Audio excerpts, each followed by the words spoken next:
খেলা শুরু হয়ে গেল আর প্লেয়াররা মাঠে নামতেছে। না না না, এরা তো প্লেয়ার না, এরা কারা? এরা তো একদম পাগল, এরা মাঠে ঢুকতেছে কেন? তাও আবার Bangladesh team boycott boycott slogan দিতে দিতে। রিপোর্টার ভাই, আপনাদের দেখেন তো ঘটনাটা কি?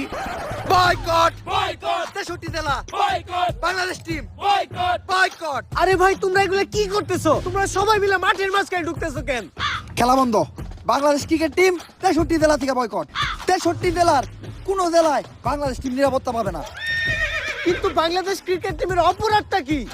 বাংলাদেশ টিমের ফ্যান ফলোয়ার আমার জাঙ্গিয়া চুরি করছে। কিন্তু ভাই, আপনি তো কোনোদিন জাঙ্গা পড়তেনই না। আরে বেডা, কিছু একটা কই এত দোষের তলে ফেলানো লাগবো। আগামী 24 ঘন্টার ভিতর যদি বাংলাদেশ টিম আমার জাঙ্গিয়া খুঁজে বাই করে না দেয়, তাহলে বাংলাদেশ টিম বয়কট। কারণ যেখানে সেখানে যে বাংলাদেশ টিমের ফ্যান ফলোয়াররা জাঙ্গিয়া চুরি করে বেড়াইবো, এইটা ড্যান্ডি হেলালের ফ্যান ফলোয়াররা কখনোই মাইনা নিব না।